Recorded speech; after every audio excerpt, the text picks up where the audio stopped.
할렐루야, 반갑습니다. 설 명절 동안 묵상을 함께 하지 못했다가 오늘부터 다시 성도 여러분들과 함께 묵상을 하게 됩니다. 기쁘게 생각하고요. 오늘 우리가 함께 묵상하는 하나님의 말씀은 여호수아서 22장 1절부터 10절까지 말씀입니다. 오늘의 성경에서는 여호수아가 드디어 요단 동편에서 땅을 배정받았던 두 지파 반을 되돌려 보내고 그들이 가는 길에 단을 세운 사건이 기록되어 있습니다. 1절부터 6절에서 여호수아는 루벤, 갓, 그리고 므낫세 지파 중 절반 등 요단 동편에서 이미 땅을 배정받았던 두 지파 반에게 그들의 땅으로 돌아갈 것을 명하면서 축복하는 모습을 볼 수 있습니다. 여호수아는 모세의 명령을 근거로 여호수아서 1장 12절부터 15절까지 해서 이 두 지파 반에게 가족과 가축을 요단 동편에 두고 형제들보다 먼저 요단 서편으로 건너가서 그들이 모든 땅을 정복하고 안식할 때까지 그들을 도울 것을 명령했습니다. 전통적으로 이스라엘 백성이 요단강을 건너 여리고성을 무너뜨린 때를 주전 1405년 전으로 보고 있습니다. 학자들에 따라서 1405년이 맞다, 1406년이 맞다 이렇게 보는 것이 전통적인 관점이거든요.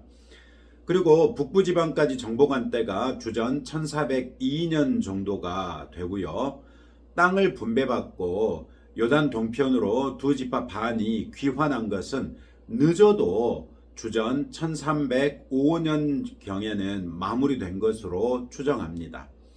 이런 전통적인 견해에 따르자면 요단 동편에서 땅을 배정받았던 두 지파 반의 용사들이 무려 10년 정도를 자기 가족과 가축과 재물을 요단 동편에 두고 요단 서편에서 동족들이 그 땅을 정복하는 것을 도왔다는 말이 되지요.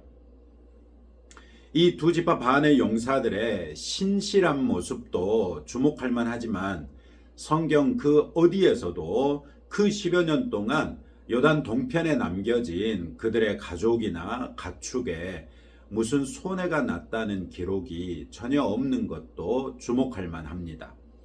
하나님의 명령에 신실했던 사람들이 그 명령을 준행하는 동안 하나님께서 그들이 돌보지 못했던 가족과 가축과 그의 모든 재산들을 대신 지켜주신 것이지요. 충성하는 종에 대한 주인의 최소한의 배려라고도 생각해 볼 수 있을 것 같습니다.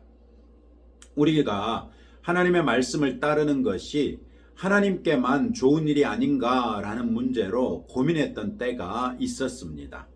오늘의 성경은 그런 생각을 깨뜨리는데 전혀 부족하지 않습니다. 우리는 하나님께서 기뻐하실 만한 일을 위해 헌신하고 나설 때 그렇게 하는 동안 내가 살피지 못하는 내 일들을 하나님께 맡기는 기도를 의도적으로 드릴 필요가 있습니다.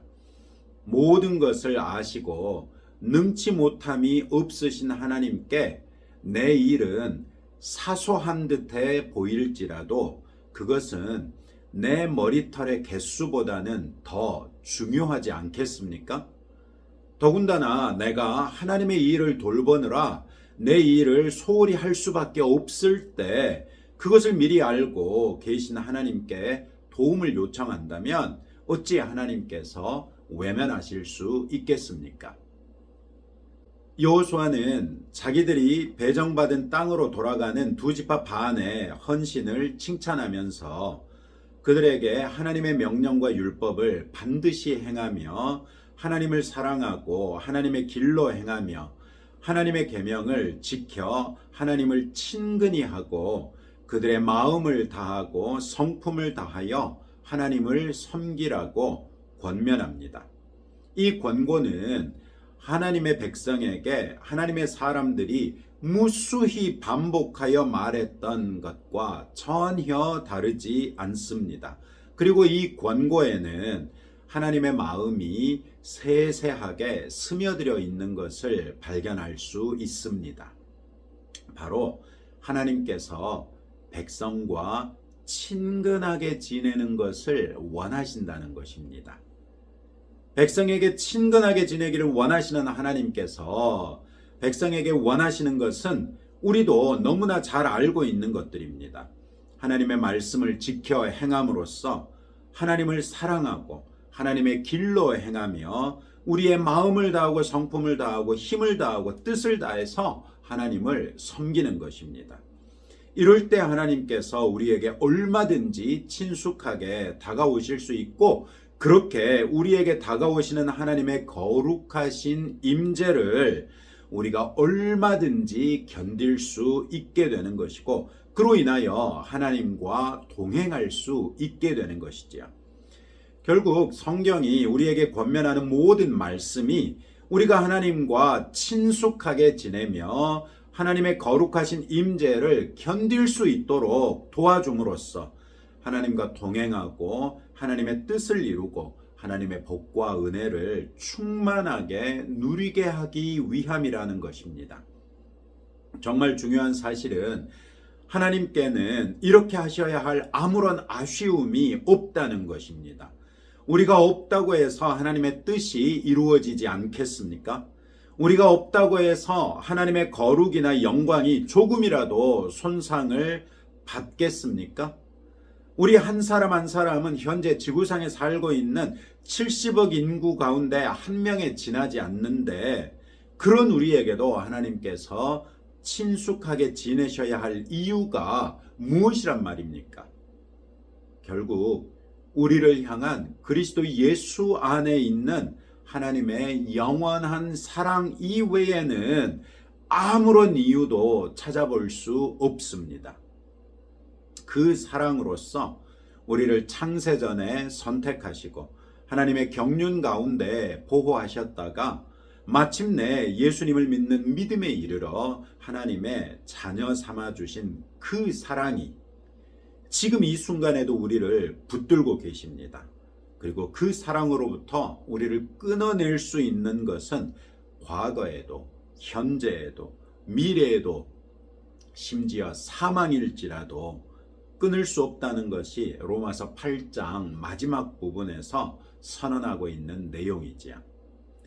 우리가 무엇이라고 하나님께서 우리를 이토록 사랑하시고 우리와 함께 하시기를 원하신다는 말씀입니까? 우리는 정말이지 하나님의 사랑이 아니었다면 어쩔 뻔했습니까? 우리를 향한 하나님의 사랑이 먼저였기 때문에 오늘 하루 먼저 하나님의 사랑을 수시로 묵상해 보시기 바랍니다. 하나님의 사랑을 흠뻑 느껴보십시오. 그 사랑에 감격해 보시고 그 사랑에 감사해 보며 그 사랑에 찬양해 볼 수 있는 오늘 하루가 되시기를 축복합니다. 이것이야말로 하나님의 영원하신 사랑에 대한 바른 반응이 아닐겠습니까? 그렇게 하고 나서야 비로소 우리는 우리 마음에 일어나는 반응을 바르게 감지할 수 있을 것입니다. 사랑을 받았으니 그 사랑으로 우리도 하나님을 사랑하는 것이지요. 마음을 다한 사랑으로, 성품을 다한 사랑으로, 힘을 다한 사랑으로, 뜻을 다한 사랑으로, 그렇게 영원한 사랑으로서 하나님을 사랑할 수 있게 되는 것입니다.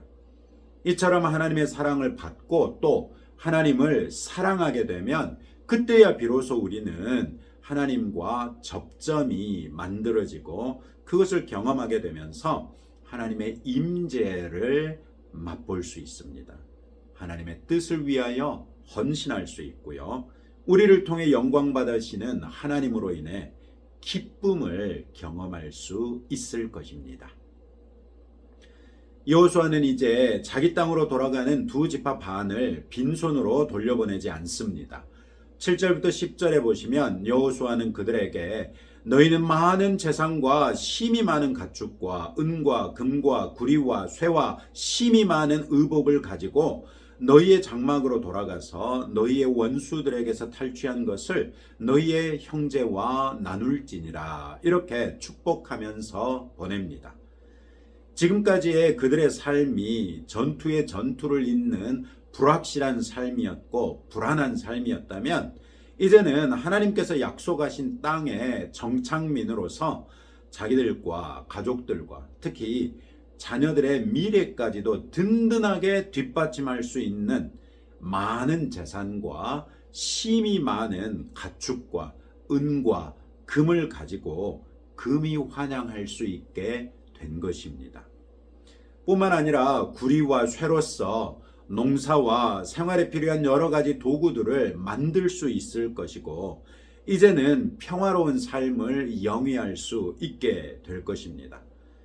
또한 힘이 많은 의복을 가지고 가족들에게로 돌아가서 온 가족이 하나님의 약속의 성취를 함께 기뻐하고 하나님께서 약속하신 복을 함께 누리며 살 수 있게 된 것이지요. 불안했던 삶이 이제는 안정된 삶을 살아갈 수 있는 모든 기반을 여호수아는 아낌없이 베풀어서 수고했던 이 두 지파 반을 돌려보낸 것입니다. 이들이 자기 가족들에게로 가져갈 수 있었던 모든 재화와 재료들과 의복들은 단순한 약탈물이 아닙니다. 그것들은 모두 그 땅의 소산물들이었고 그것들은 모두 하나님의 손길과 허락을 통해서야 비로소 이 세상에 존재할 수 있게 된 것들이었습니다. 비록 그 모든 것들은 가나안 여러 족속들이 모았던 것이고 만들었던 것이며 누렸던 것들이지만 하나님께서는 그들의 악행 때문에 그들이 누리던 모든 것을 박탈하셨고 그들의 죄악된 생명마저도 그들이 흘린 의로운 피의 대가로 다 거두셨습니다. 그리고 그것을 이제는 새롭게 그 땅의 입주민이 된 이스라엘 백성에게 주신 것이죠. 그 땅의 모든 소산은 가나안 사람들의 불의로 그들에게서 박탈됐던 것처럼 이스라엘 백성이라 하더라도 그들이 불의하다면 그들에게서라도 하나님께서는 빼앗아 다른 사람들에게도 넘겨줄 것들입니다. 그런 면에서 내가 수고한 열매를 내가 누리지 못한다는 것은 경우에 따라 하나님께서 우리에게 허락하시는 징계일 수도 있다는 것을 생각해 보시기 바랍니다. 우리는 어떤 경우라도 우리가 흘린 땀의 정당한 열매를 우리가 누릴 수 있도록 늘 하나님 앞에 바르게 살고 또 하나님께 그런 긍휼과 자비를 달라고 기도하는 것이 맞습니다. 그래서 내 손으로 수고한 것을 내 손으로 거두어서 나와 내 가족들이 함께 누리는 그런 기쁨을 누리실 수 있기를 바랍니다.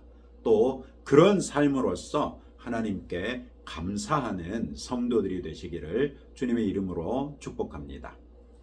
10절 이후의 사건은 내일 살피는 성경이 그 결과까지 포함하고 있으니까 내일 살피기로 하겠습니다. 오늘 이런 말씀을 붙들고 다음과 같이 함께 기도하겠습니다. 하나님의 말씀과 뜻을 이루기 위해서 헌신할 때 우리의 이 일을 대신 책임져 주실 하나님을 신뢰하면서 충성할 수 있도록 하나님의 사랑을 먼저 흠뻑 느끼고 그 사랑에 대한 자연스러운 반응으로 하나님을 깊이 사랑하며 하나님의 임재를 감당하며 하나님과 동행하는 성도가 될 수 있도록 기도하시고요. 오늘도 내 손으로 수고한 모든 일에 모든 열매를 내가 직접 거두고 나와 가족이 그것들을 누릴 수 있도록 하나님께서 긍휼과 자비로 인도해 달라고 기도하십시다. 우리 나라를 위해서 기도하실 때 특별히 세대별로 또 남녀 간에 특별히 청년들 가운데 그런 것이 심한데요. 또 정치적인 입장에 따라서 경제적인 여건에 따라서 나라의 분열상이 갈수록 심화되고 있는데 우리가 이것을 잘 치유하고 싸맬 수 있는 그리스도인이 되고 한국 교회가 될 수 있도록 특별히 이런 때에 그리스도인 정치인들을 하나님께서 심기일전하게 하셔서 잘 사용하시고 또 교회는 그분들을 잘 뒷받침할 수 있도록 기도로 섬기는 교회들이 될 수 있도록 함께 기도하겠습니다. 하나님 아버지 감사합니다. 오늘의 말씀을 통해서 우리가 하나님의 말씀과 뜻을 이루기 위하여 헌신할 때 더러 우리의 일에 소홀하게 될 수도 있겠지만, 그러나 그런 때라도 우리가 아버지께 간구할진대 아버지께서 우리의 일을 대신 책임져 주실 수 있다는 것을 신뢰하면서 하나님의 말씀과 하나님의 뜻을 이루기 위하여 더욱 충성하는 일꾼들이 되게 하옵소서. 하나님의 사랑을 먼저 흠뻑 느끼고 그 사랑에 대한 자연스러운 반응으로 하나님을 깊이 사랑할 수 있도록 우리를 사랑하고 그 사랑을 우리가 느낄 수 있도록 은혜 베풀어 주옵소서. 하나님의 임재를 감당하며 하나님과 동행하는 성도가 되기를 원하오니 주님 사랑으로 하나 되게 하옵소서. 오늘도 내 손으로 수고한 모든 일의 열매를 내가 직접 거둘 수 있도록 은혜를 베풀어 주시고, 그로써 나와 내 가족이 그 열매들을 풍성하게 누릴 수 있도록 아버지 하나님 우리를 향하여 긍휼과 자비를 베풀어 주옵소서. 주님, 우리나라가 얼마나 분열되어 있는지 그 모습들을 볼 때 우리로서는 할 수 없기에 하나님 앞에 기도할 수밖에 없습니다. 주님, 정치적인 입장에 따라서 또 남녀 간에 특별히 청년들 가운데 극심한 분열상을 보이고 있습니다. 또 경제적인 상황 때문에라도 지역별로도 엄청나게 분열되어 있는 모습을 봅니다. 한 나라라고 생각하기 힘들 정도로 분열되어 있는 이때에 주님, 우리가 대한민국의 국민들이오매 이 나라를 더욱더 사랑하게 하시고 마땅히 기도할 때 무엇을 위하여 간구해야 할지 깨달아 알게 하심을 감사합니다. 주님, 나라의 분열상을 아버지 앞에 올려놓고 기도하는 우리 성도들이 되게 하시고 또 그것을 싸매고 치유하는 데 힘쓰는 우리 그리스도인들이여 한국 교회가 될 수 있도록 역사하여 주옵소서. 특별히 그리스도인 고위 공직자들과 정치인들을 아버지 하나님께서 심기일전하게 하시고 하나님의 말씀이라는 완전히 새로운 기준으로 저들이 이 세상을 바라보게 하시며 아버지께서 저들을 그 자리에 두신 이유를 깨달아 알게 하사 아버지 하나님의 선한 뜻을 이루어내는 정치인들이요 공직자들이 될 수 있도록 도전하여 주옵소서. 오늘도 우리와 함께 계시며 아버지의 뜻을 이루시는 아버지께 감사와 찬송을 돌리오며 예수님 이름으로 기도합니다. 아멘. 이번 한 주간도 주의 은혜 가운데 두루 평안하시도록 함께 기도하면서 하나님 앞에 나아가시기 바랍니다.